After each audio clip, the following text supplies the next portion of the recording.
Praise Lord, brothers and sisters. கர்த்தருக்கு ஸ்தோத்திரம். இந்த புதிய வருடத்தின் முதல் நாளாகிய இன்று இந்த வருடத்தின் வாக்குத்தத்த செய்தியை உங்களோடு பகிர்ந்து கொள்வதில் மிகுந்த மகிழ்ச்சி அடைகிறேன் தேவ பிள்ளைகளே. இதன் மூலம் தேவநாமம் மகிமைப்படுவதாக.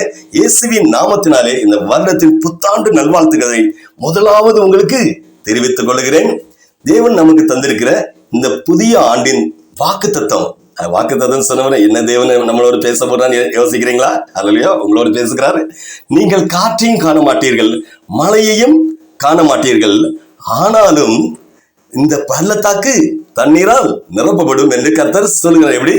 நீங்கள் காற்றையும் காண மாட்டீர்கள், மழையையும் காண மாட்டீர்கள், ஆனாலும் இந்த பள்ளத்தாக்கு தண்ணீரால் நிரப்பப்படும் என்று ஆண்டவர் இரட்சகராகிய இயேசு கிறிஸ்து சொல்லுகிறார். 2 ராஜாக்கள் புத்தகம் 3ஆம் அதிகாரம் 17வது வசனம்.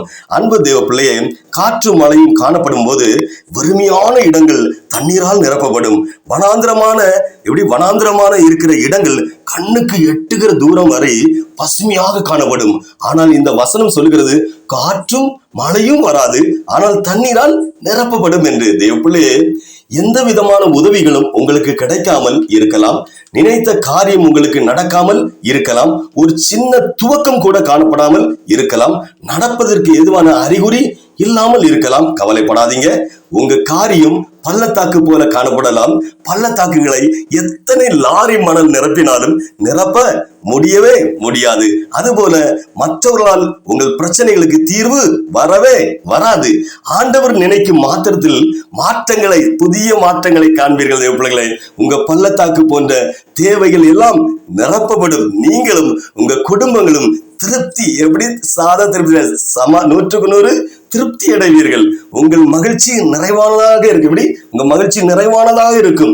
உங்கள் சரீர சுகம் எப்படி? உங்க சரீர சுகம் அப்படி ஆரோக்கியம் பெற்றவளாய் இருப்பீங்க. எப்படி? சரீரம் சுகம் பெற்றவளாய் இருப்பீங்க.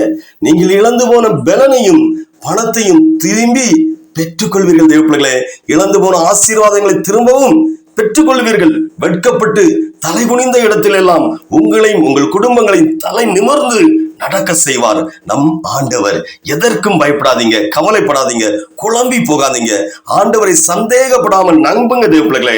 அவர் உங்களோடு இருந்து எல்லா காரியங்களையும் சரி செய்து பூர்ணப்படுத்துவார், ஆசீர்வதிப்பார். தேவ பிள்ளைகளே, தேவன் உங்களுக்காக இந்த வருடத்திற்காக தந்திருக்கின்ற வாக்குத்தத்தத்தை, வசனத்தை யாக்கோபை போல இறுக பற்றி பிடித்து கொண்டு அவர் உங்களுக்கு இந்த செய்தி மூலம் சொல்லி இருக்கின்ற அனைத்து ஆசீர்வாதங்களும் உங்கள் வாழ்வில் இயேசு கிறிஸ்துவின் நாமத்தினாலே நடைபெற வேண்டும் என்று உங்களை இயேசுவின் நாமத்தினாலே ஆசீர்வதிக்கிற தேவ பிள்ளைகளே. சற்றும் அவிவிசுவாசம், எப்படி இது நடக்குமோ நடக்காது அப்படி இல்ல, சற்றும் அவிவிசுவாசம் இல்லாமல் விசுவாசத்தோடு தினமும் இந்த வாக்குத்தத்த வசனத்தை சொல்லி ஜெபிங்க.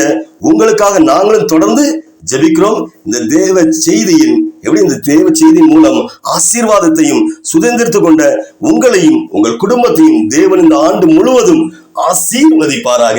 இனி எல்லா தேவைகளையும் சந்தித்து ஆசீர்வதிக்கும் தேவனிடத்தில் ஜெபிப்போமா? ஜெபம். எங்கள் வாழ்க்கையில் உள்ள குற்றங்களை மன்னித்து குறைவுகளை நிறைவாக்கி அற்புதம் செய்யும் அன்பு ஆண்டவரே, எசப்பா ஸ்தோத்திரம். ஆண்டவரே, இந்த நேரம் எசப்பா நான் உதவியற்ற நிலையில் இருக்கிறேன். இன்று எனக்கு நீர் ஆண்டவரே கொடுத்த வாக்குத்தத்தத்துக்காக நன்றி இயேசுவே. என் சூழ்நிலைகள் ஆண்டவரே, என் சூழ்நிலைகள் உதவி செய்ய யாராலும் முடியாத ஆண்டவரே. ஆண்டவரே, என் சூழ்நிலைகள் எனக்கு உதவி செய்யாவிட்டாலும், எசப்பா என் சூழ்நிலைகள் எனக்கு உதவி செய்யாவிட்டாலும் தகப்பனே நீர் உதவி செய்கிற ஆண்டவரே. பள்ளத்தாக்கு போல இருக்கிற ஆண்டவரே என் பாவங்கள், பலவீனங்கள், பிரச்சனைகள், வியாதிகள், போராட்டங்கள் ஆண்டவரே இந்த புதிய வருடத்தில் உம்மால் மட்டும் தீர்க்க முடியும் என்று 100% நம்புகிற ஆண்டவரே. ஆண்டவரே, நல்ல வழியை எனக்கு காட்டுங்க ஆண்டவரே. என்னையும் என் குடும்பத்தையும் இந்த வருடம் சந்தோஷத்தினாலும் சமாதானத்தினாலும் ஆசீர்வாதத்தினாலும் நிரப்புங்க ஆண்டவரே என்று இந்த நேரம் இந்த செய்தியை கேட்டு ஜெபிக்கும் இவர்களையும் இவர்கள் குடும்பங்களையும் ஆசீர்வதித்து உயர்த்துவீராக என்று இயேசுவின் நாமத்தில் ஜெபிக்கிறேன் ஜீவனுள்ள பிதாவே. ஆமேன், ஆமேன், ஆமேன். தேவ பிள்ளைகளே, இந்த செய்தியை கேட்ட உங்கள் ஒவ்வொரு பேருக்கும் மீண்டும் நியூ இயர் நல்வாழ்த்துக்களை தெரிவித்துக் கொள்கிறேன். ஆண்டவர் தாமே உங்களை ஆசீர்வதிப்பாராக. ஆமேன், ஆமேன், ஆமேன். ஹல்லேலூயா, ஹல்லேலூயா.